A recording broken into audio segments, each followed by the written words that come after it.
This weekend, on This Week in Agribusiness, we thought it was time to check in with tax expert Glen Birnbaum. Of course, we all know as planting season gets underway, it's also tax time. And as we look back at 2020, Glen, there was a lot of additional government income for growers this past year.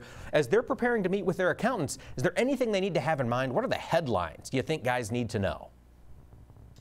Yeah, thanks, Mike. I think, the main headline is on the PPP money, and a lot of producers got that. Just remember that is not taxable income. You don't have to report that on your tax return as income. But the CFAT payments, the other government payments, those are going to generally be taxable, in the year that you receive them. So, and you typically get a 1099 from the government on that to make sure you report it correctly. Gotcha. And Glen, I know that it is taking a long time for the IRS to get these rules in place, to get the guidance out there to tax professionals.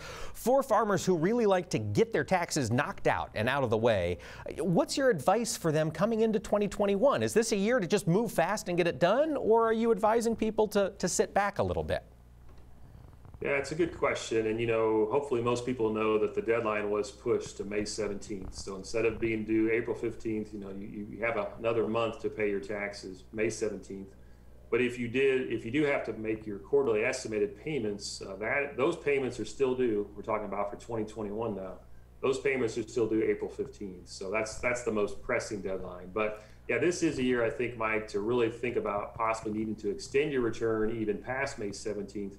Just to allow more time, because, there's some bills being thrown out there, some possibilities of increased tax rates, and maybe we want to use hindsight to decide later in the year how much income we want to report on our 2020 tax return. And farmers particularly have a unique ability to move the income around, and so I think waiting could make sense in a lot of cases. Well, and Glen, that dovetails in right with my next question. We do have a couple of bills right now floating around in Congress. We've certainly heard from the Biden administration that tax policy is an area they would like to change. Is there anything right now that farmers need to be aware of with regard to tax law changes, or at least the possibility of those laws changing in 2021?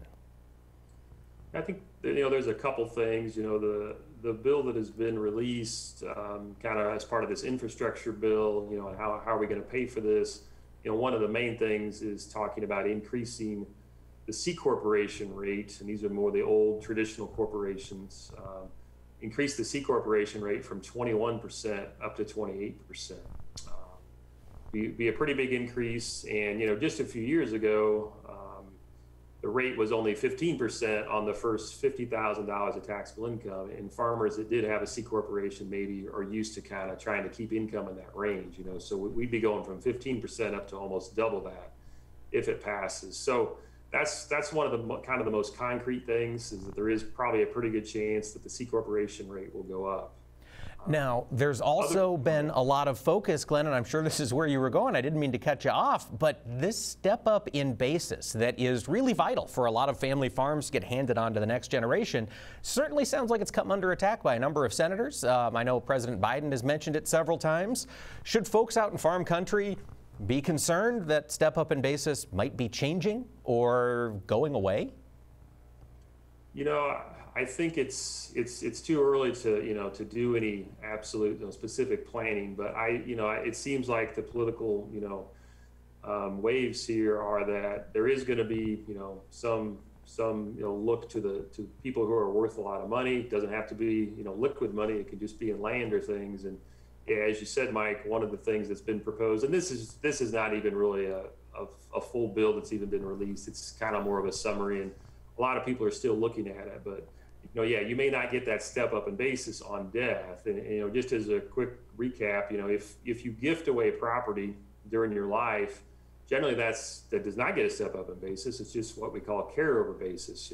So if you do that, it doesn't really solve that problem. But if you die, Mike, if you die, then potentially one of the problems is solved, because you get a step up in basis on that land, right? You may have paid $1,000 or $2,000 an acre, and now it's worth $8,000, $9,000, $10,000 an acre. And if you own that while you die, you get a step up in basis. So then your heirs can sell it if they want to, or down the road, they wouldn't have a gain. and as long as you're not subject to the estate tax, it's really not a bad thing to do, is kind of wait and time that so that you do get the step up in basis. Well, now what's being proposed is maybe limiting the step up in basis. Maybe we only get $1 million of step up in basis, but this would apply to things like, land, things like equipment. Equipment's a big one too, because, a lot of people would have fully depreciated that down to zero and then hope you get that step up in basis. But again, it's a bit early to do anything concrete. It certainly is, but it seems like there's going to be a change to the estate tax. There may even be a change to some of these gifting strategies, which we do a lot of work here at Sikich, talking about discounts for lack of control and marketability. You set up LLCs, the farmland is owned inside of there because you want to kind of control the land and have ownership. You can do ownership behind the scenes, right? And not have to, the LLC owns the land. We don't, no one has to know who owns the LLC. Well, there's a lot of times there's gifting strategies that's done behind the scenes, and you can take advantage of discounts, and that's potentially, could get curtailed in this proposed bill. So there's a lot of uncertainty right now on the estate and gift side.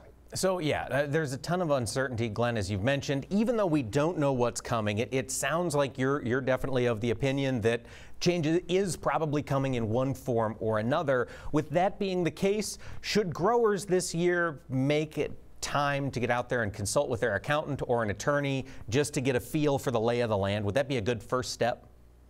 Yeah, I think that makes a lot of sense. I've had even 2 calls this morning about that because, people are wondering about it. And yeah, just to get on the same page with an attorney, with an accountant. And the other thing we haven't talked about is, you also have there's potentially implications from a state perspective.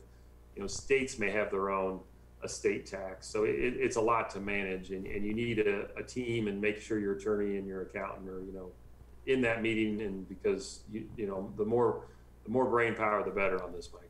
100%. A lot of this stuff that's out there does take some qualified eyes to take a look over and make sure that folks like me who aren't tax professionals can understand exactly what's going on. That's what you guys are for. Glen Birnbaum from Sikich LLP, thanks so much for taking the time to talk to us this week. Thank you, Mike. Appreciate it.